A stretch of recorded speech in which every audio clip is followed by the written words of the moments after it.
नमस्कार दोस्तों, स्वागत है आपका हमारे YouTube चैनल एडी एजुकेशन में।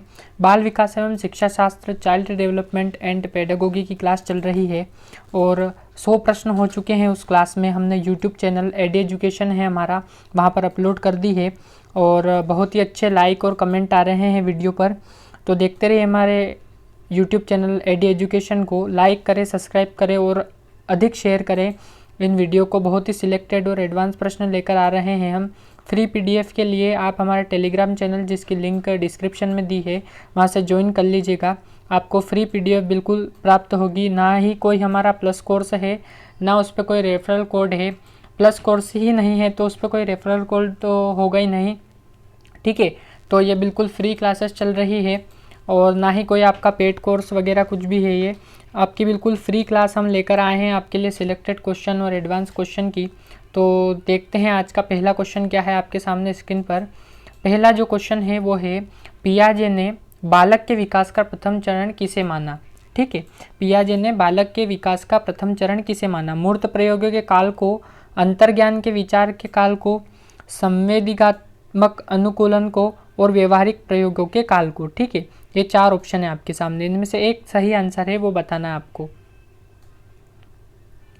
आपका जो तीसरा वाला ऑप्शन है, संवेदीगामक अनुकूलन को, वो आपका सही आंसर है। ठीक है, पियाजे ने बालक के विकास का प्रथम चरण किसे माना।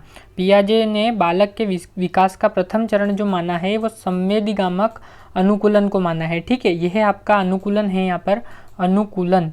ठीक है, तो तीसरा वाला जो ऑप्शन है वो आपका बिल्कुल सही आंसर है। अगला प्रश्न देख लेते हैं। अगला प्रश्न आपके सामने स्क्रीन पर, पियाजे का सिद्धांत कहलाता है।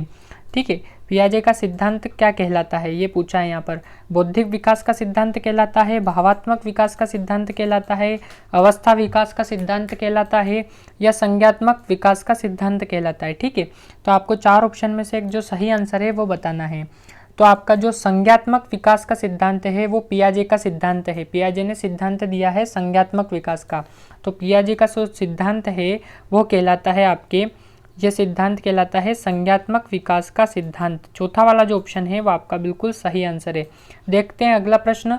अगला प्रश्न आपके सामने स्क्रीन पर, विद्यार्थियों की स्वप्रदर्शिता से प्रतिबिंबित होती है। विद्यार्थियों की जो स्वप्रदर्शिता, यानी इसको इंग्लिश में फैंटेसी कहेंगे हम, से प्रतिबिंबित होती है।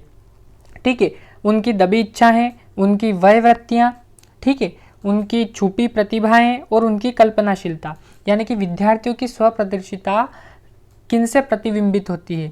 उनकी दबी इच्छाओं से होती है, उनकी वयवृत्तियों से होती है, उनकी छुपी हुई प्रतिभाओं से होती है या उनकी कल्पनाशीलता से होती है। तो उनकी जो वयवृत्तियाँ होती है उनसे उन विद्यार्थियों की स्वप्रदर्शिता यानी फैंटेसी प्रदर्शित होती है। तो आपका जो दूसरा वाला ऑप्शन है वो आपका बिल्कुल सही आंसर है इस प्रश्न का। अगला प्रश्न देख लेते हैं। अगला प्रश्न आपके सामने स्क्रीन पर, बहुत ही सिलेक्टेड प्रश्न लेकर आए हैं आपके लिए। 104 क्वेश्चन है आज का हमारा, ये अभी तक की जो क्लास हो रही है उसका, और आज का चौथा क्वेश्चन है, यदि किसी विद्यार्थी को सीखने में समस्या आ रही है तो उसकी समस्या का समाधान आप कैसे करेंगे। ठीक है, ऑप्शन 4 दे रखे हैं। पहला है, उसे कठोर परिश्रम करने के लिए कहेंगे। दूसरा ऑप्शन है, उसे पुस्तकालय में पढ़ने के लिए कहेंगे। तीसरा ऑप्शन जो है, उससे ट्यूशन देंगे। और चौथा वाला जो है कि पहले समस्या का कारण पता करेंगे और फिर उसका निदान करते हुए उसे पढ़ाएंगे। आपका विषय ही है बाल विकास एवं शिक्षा शास्त्र, यानी चाइल्ड डेवलपमेंट एंड पेडागोगी। ठीक है, तो उससे रिलेटेड ही प्रश्न है कि यदि किसी विद्यार्थी को सीखने में समस्या आ रही है तो उसकी समस्या का समाधान आप किस प्रकार से करेंगे। तो पहले समस्या का कारण पता करेंगे, तभी उसका समाधान हो पाएगा। ठीक है, तो जो चौथा वाला ऑप्शन है, पहले समस्या का कारण पता करेंगे और फिर उसका निदान करेंगे। तो आपका जो चौथा वाला ऑप्शन है वो बिल्कुल सही आंसर है आपका, चौथा वाला ऑप्शन इस प्रश्न का।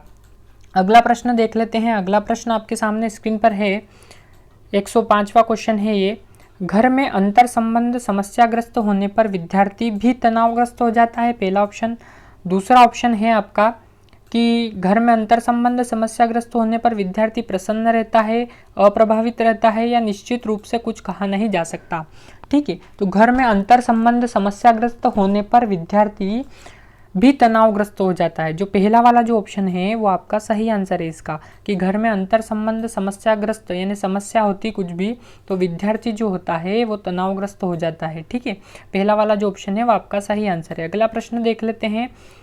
अंतर्वैयक्तिक संबंध से क्या तात्पर्य है? दो समुदायों के मध्य संबंध। ठीक है, यहाँ समुदाय है, आपका समुदाय लिखा हुआ है यहाँ, समुदाय।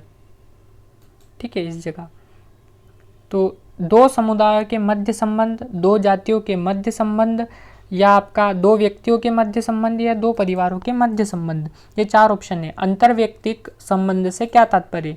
तो अंतर्वैयक्तिक संबंध यानी आपका दो व्यक्तियों के बीच में या उनके मध्य संबंध है।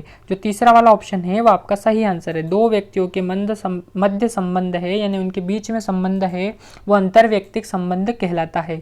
तीसरा वाला जो ऑप्शन है वो आपका बिल्कुल सही आंसर है। अगला प्रश्न देख लेते हैं। अंतर्वैयक्तिक संबंध आधारित होते हैं। ठीक है, अंतर्वैयक्तिक जो संबंध है वो आधारित होते हैं सामाजिक समानता पर आधारित होते हैं, आर्थिक समानता पर आधारित होते हैं, शैक्षणिक समानता पर आधारित होते हैं, या फिर आपके वैचारिक समानता पर आधारित होते हैं। तो अंतर्वैयक्तिक संबंध पूछा है हमसे। ठीक है, अंतर्वैयक्तिक संबंध आधारित होते हैं। तो अंतर्वैयक्तिक जो संबंध है वो आधारित होते हैं वैचारिक समानता पर यानी विचारों की समानता पर।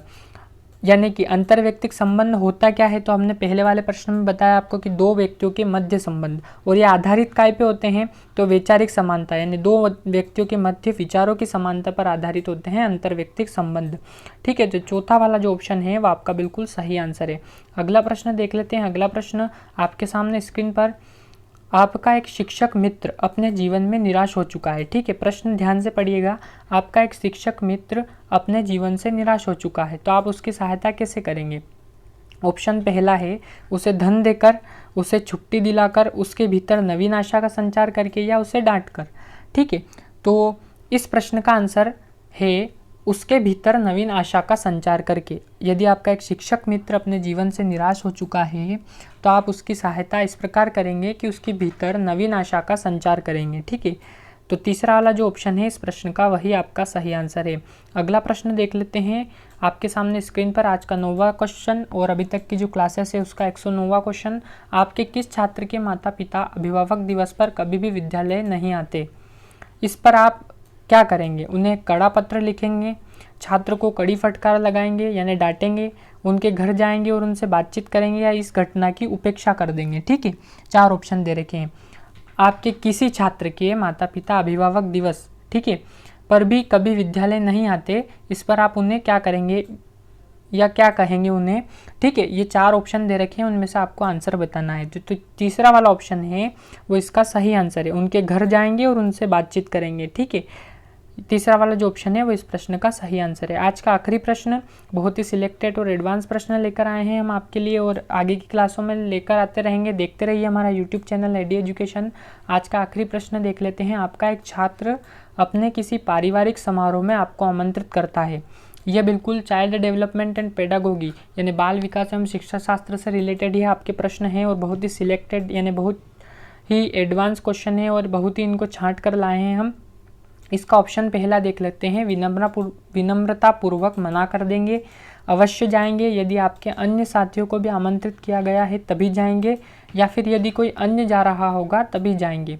ठीक है, आपका एक छात्र अपने किसी पारिवारिक समारोह में आमंत्रित करता है, इस पर आप क्या करेंगे ये आपको बताना है। ठीक है, तो चार ऑप्शन में से आपको एक ऑप्शन जो सही आंसर है वो सिलेक्ट करना है। ठीक है, तो इसका जो सही आंसर होगा वो होगा आपका अवश्य जाएंगे। जो दूसरा वाला ऑप्शन है वो आपका सही आंसर है। यदि आपका एक छात्र अपने किसी पारिवारिक समारोह में आपको आमंत्रित करता है तो आप अवश्य जाएंगे, दूसरा वाला ऑप्शन है वो सही आंसर है। तो देखते रहिए हमारा यूट्यूब चैनल। फ्री पीडीएफ भी आप प्राप्त कर सकते हैं इसकी। ठीक है, लिंक डिस्क्रिप्शन में दी है टेलीग्राम चैनल की, वहाँ से ज्वाइन कर लीजिएगा आप उसको, और वहाँ से फ्री पीडीएफ आप प्राप्त कर सकते हैं। धन्यवाद।